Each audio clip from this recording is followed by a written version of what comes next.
Voter చీటీ, ID కార్డుతో polling కేంద్రంలోకి వెళ్లాలి. మొదట ఉండే పోలింగ్ అధికారి తన వద్ద ఉన్న ఓటర్ల లిస్టుతో ఓటరు వివరాలను పోల్చుకుంటారు. ఆ తర్వాత రెండో పోలింగ్ అధికారి ఓటరు చూపుడు వేలిపై సిరా రాస్తారు. తన వద్ద ఉన్న రిజిస్టర్లో సంతకం తీసుకుంటారు.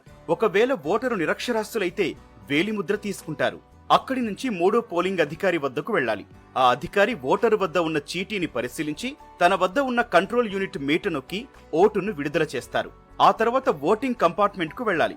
బ్యాలెట్ యూనిట్ పై మీకు నచ్చిన పార్టీ అభ్యర్థి పేరు, గుర్తు ఎదురుగా ఉండే బటన్ను నొక్కాలి. ఆ వెంటనే ఓటేసిన గుర్తుకు ఎదురుగా రెడ్ లైట్ వెలుగుతుంది. బీప్ అని సౌండ్ వస్తుంది. పక్కనే ఉండే వీవీప్యాట్ యంత్రంలో మనం ఓటేసిన గుర్తు, అభ్యర్థి పేరుతో స్లిప్ కనిపిస్తుంది. 7 సెకండ్ల తర్వాత ఆ చీటీ సీల్ వేసిన డబ్బాలో పడిపోతుంది. ఆ తర్వాత బీప్ సౌండ్ వస్తుంది. అప్పుడే ఓటు నమోదు ప్రక్రియ ముగుస్తుంది. ఓటరు చీటీ, ఐడి కార్డుతో పోలింగ్ కేంద్రంలోకి వెళ్లాలి. మొదట ఉండే పోలింగ్ అధికారి తన వద్ద ఉన్న ఓటర్ల లిస్టుతో ఓటరు వివరాలను పోల్చుకుంటారు. ఆ తర్వాత రెండో పోలింగ్ అధికారి ఓటరు చూపుడు వేలిపై సిరా రాస్తారు. తన వద్ద ఉన్న రిజిస్టర్లో సంతకం తీసుకుంటారు. ఒకవేళ ఓటరు నిరక్షరాస్యులైతే వేలిముద్ర తీసుకుంటారు. అక్కడి నుంచి మూడో పోలింగ్ అధికారి వద్దకు వెళ్లాలి.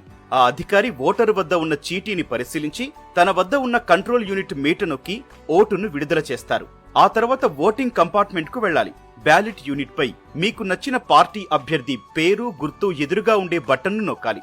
ఆ వెంటనే ఓటేసిన గుర్తుకు ఎదురుగా రెడ్ లైట్ వెలుగుతుంది. బీప్ అని సౌండ్ వస్తుంది.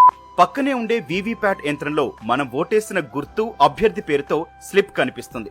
7 సెకండ్ల తర్వాత ఆ చీటీ సీల్ వేసిన డబ్బాలో పడిపోతుంది. ఆ తర్వాత బీప్ సౌండ్ వస్తుంది. అప్పుడే ఓటు నమోదు ప్రక్రియ